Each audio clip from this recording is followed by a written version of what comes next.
ಇವತ್ತಿನ ಮುದ್ದು ಸೊಸೆ ಸಂಚಿಕೆಯನ್ನು ನೋಡ್ಬೇಕಂತ ಹೇಳಿದ್ರೆ ನಮ್ಮ ಚಾನಲ್ನ ಮಾಡಿ ವಿಡಿಯೋನ ಲೈಕ್. ಏನಪ್ಪಯ್ಯ ನೀನು ಈ ಥರ ಮಾಡಿಬಿಟ್ಟೆ ಅಂತೇಳಿ ಚೆಲುವಂಗೆ ವಿದ್ಯೆ ಕೇಳ್ತಾಳೆ. ನಾನು ಸುಮ್ಮನೆ ಇದ್ದೀನಿ ಅಂತೇಳಿ ಮಾತ್ರಕ್ಕೆ ನಾನು ಏನೋ ಮಾಡ್ತಾ ಇದ್ದೀನಿ ಅಂತ ಅರ್ಥ ಅಮ್ಮ.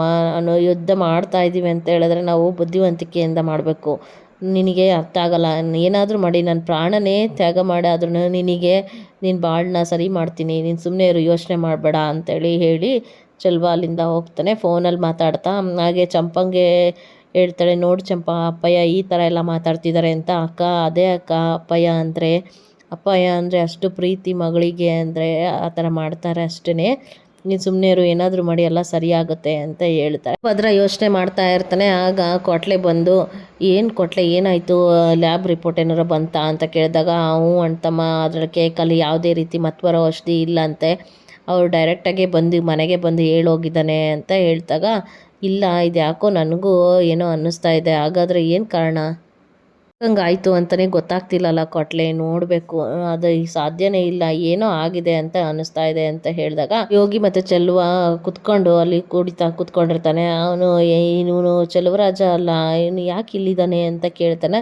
ಏನಣ್ಣ ಏನಾಗಿದೆ ಅಂತ ಕೇಳಿದಾಗ, ಏನಿಲ್ಲ, ನನ್ನ ಮಗಳು ಬಾಳ್ನೆ ಶಿವರಾಮೇಗೌಡರು ತಂಗಿ ಮಗಳನ್ನ ಕೊಡ್ತಾ ಇದ್ದಾರೆ, ನಮ್ಮ ಅಳಿಯಂದ್ರಿಗೆ 2ನೇ ಮದುವೆ ಮಾಡ್ತಾ ಇದ್ದಾರೆ, ಏನು ಮಾಡೋದು ನಿಲ್ಸೋಕ್ಕಾಗ್ತಾ ಇಲ್ಲ ಅಂತೇಳಿ ಬೇಜಾರು ಮಾಡಿಕೊಂಡು ಕುಡ್ಕೊಂಡು ಹೇಳ್ತಾನೆ ಇರ್ತಾನೆ. ಅದನ್ನು ಕೇಳಿಸ್ಕೊಂಡು ವಿನಂತಿಗೆ ಫೋನ್ ಮಾಡ್ದ.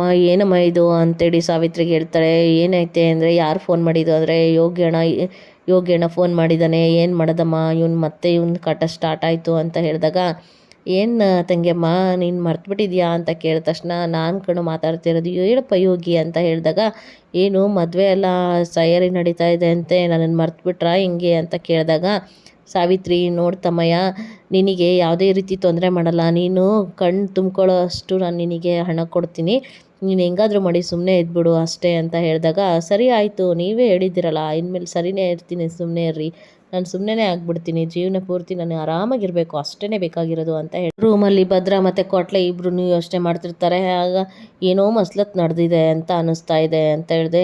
ತಮ್ಮ, ಅವನು ನನಗೆ ಚೆನ್ನಾಗಿ ಗೊತ್ತಿರೋ ಲ್ಯಾಬು, ಅವನು ನನಗೆ ತುಂಬ ಪರಿಚಯ ಇದ್ದಾನೆ ಅಂತ ಹೇಳಿದಾಗ, ಆಗ ಅದೇ ಟೈಮಲ್ಲೇ ವಿನಂತಿ ಬರ್ತಾಳೆ.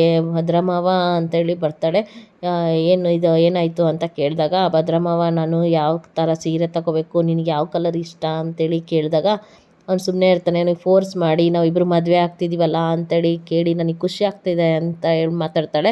ಆಗ ಅವ್ನಿಗೆ ಭದ್ರಂಗಿ ಇದೆಲ್ಲ ಇಷ್ಟ ಇರಲ್ಲ, ನೋಡು ನನಗೆ ಸಿಟ್ಟು ಬರಿಸ್ಬೇಡ ಹೋಗಿಲ್ಲಿಂದ ಅಂತ ಹೇಳಿದಾಗ, ನಾವು ಮದುವೆ ಆಗ್ತಿದ್ವಿ ಅಂತ ಪದೇ ಪದೇ ಹೇಳಿದ್ದಕ್ಕೆ ಅವನು ಕೆನ್ನೆಗೆ ಹೊಡೆದು ಕಳಿಸ್ತಾನೆ.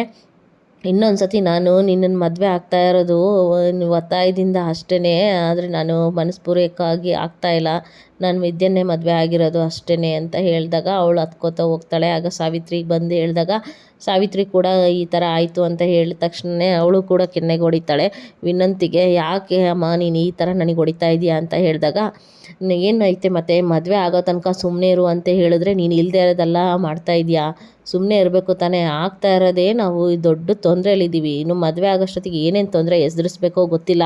ಕ್ವಾಟ್ಲೆ ಕೇಕ್ನ ತಗೊಂಡೋಗಿ ಅದನ್ನು ಪರೀಕ್ಷೆ ಮಾಡಿಸಿದ್ದಾನೆ, ಲ್ಯಾಬ್ ರಿಪೋರ್ಟ್ರಲ್ಲಿ ನಾವು ಮತ್ವರ ಔಷಧಿ ಅಂತೇಳಿ ಬಂದಿದೆ ಗೊತ್ತಾ ನಿನಗೆ, ಅದನ್ನು ಮುಚ್ಚಾಕೋಕ್ಕೆ ಎಷ್ಟು ಜನ್ಮ ಸಾಕಾಯ್ತೇನೋ ನನಗೆ, ಅಷ್ಟು ತೊಂದರೆ ಆಯಿತು ಗೊತ್ತಾ ನನಗೆ, ಅದರಲ್ಲಿ ನೀನು ಇಲ್ದಿರೋದೆಲ್ಲ ಈ ಥರ ತೊಂದರೆ ಬೇರೆ ಮಾಡ್ಕೊತಿದ್ಯಾ, ಸುಮ್ಮನೆ ಇರಬೇಕು ತಾನೇ ನೀನು ಅಂತ ಹೇಳಿದಾಗ, ಏನಾಗಿದೆ ನಿನಗೆ, ಈಗ ನೋಡಿದ್ರೆ ಆ ಯೋಗಿ ಬೇರೆ ಫೋನ್ ಮಾಡ್ತಾ ಇದ್ದಾನೆ, ಅವನಿಗೆ ದುಡ್ಡು ಕೊಡಬೇಕಾ, ಯಾವ್ದು ಸರಿ ಮಾಡಬೇಕು ಅಂತಲೇ ಗೊತ್ತಾಗ್ತಿಲ್ಲ ನನಗೆ, ನೀನು ಸ್ವಲ್ಪ ದಿನ ಸುಮ್ಮನೆ ಇರೋದಕ್ಕೆ ಏನು ಮಾಡ್ತೀಯಾ ನೀನು ಅಂತ ಹೇಳಿದಾಗ, ಅದನ್ನು ಕ್ವಾಟ್ಲೆ ಕಿಟಕಿನಲ್ಲಿ ಕೇಳಿಸ್ಕೊತಾ ಇರ್ತಾನೆ.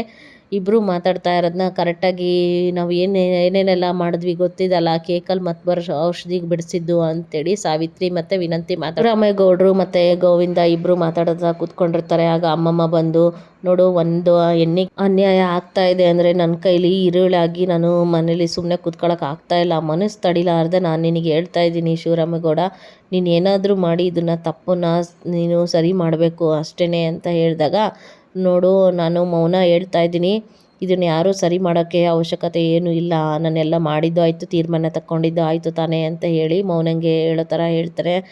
ಆಗ ಅಮ್ಮಮ್ಮ ಹೇಳ್ತಾರೆ, ನಾನು ವಿದ್ಯೆಗೆ ಪರೀಕ್ಷೆ ಬರೆಸಿ ಕರ್ಕೊಂಡು ಹೋಗಿದ್ದೆ ಅನ್ನೋ ತಾನೇ ನಿನಗೆ ಸಿಟ್ಟಿರೋದು, ವಿದ್ಯೆನಿಂದ ನಮ್ಮ ಮನೆಗೆಲ್ಲಾನು ಒಳ್ಳೇದಾಗ್ತಾ ಇದೆ ಹೊರತು ಯಾವುದೇ ರೀತಿ ಕೆಟ್ಟದಾಗಿಲ್ಲ, ಅದನ್ನು ಯೋಚನೆ ಮಾಡು ನೀನು ಅಂತ ಹೇಳಿದಾಗ, ಒಂದು ಹೆಣ್ಣಿಗೆ ಅದು ನಮ್ಮ ಮನೆ ಸೊಸೆಯಾಗಿ ಒಳ್ಳೆ ಕೆಲಸ ಮಾಡಿದ್ದಾಳೆ, ಅವಳು ಬಸ್ರಿ ಬೇರೆ ಇದ್ದಾಳೆ, ಅವಳಿಗೆ ಕಣ್ಣೀರು ಹಾಕ್ಸೋದು ನೋವು ಕೊಡೋದು ಒಳ್ಳೇದಲ್ಲ ಗೊತ್ತಾ ನನಗೆ ಅಂತ ಹೇಳಿದಾಗ ಶಿವರಾಮೇಗೌಡ ನಾನೇನು ಸಂಭ್ರಮದಿಂದ ಮದುವೆ ಮಾಡಬೇಕು ಅಂತ ಏನು ಹೇಳಿಲ್ಲ, ಆದರೆ ಆಗಿರೋ ತಪ್ಪಿಗೆ ಪರಿಹಾರ ಇದು ಒಂದೇ ಅಂತೇಳಿ ಮಾಡ್ತಾ ಇದ್ದೀನಿ ಮೌನ, ನಾನು ಏನು ಮಾಡ್ತಿದ್ದೀನಿ ಅಂತ ಗೊತ್ತಿದೆ ಅಂತೇಳಿ ಹೇಳ್ತಾನೆ.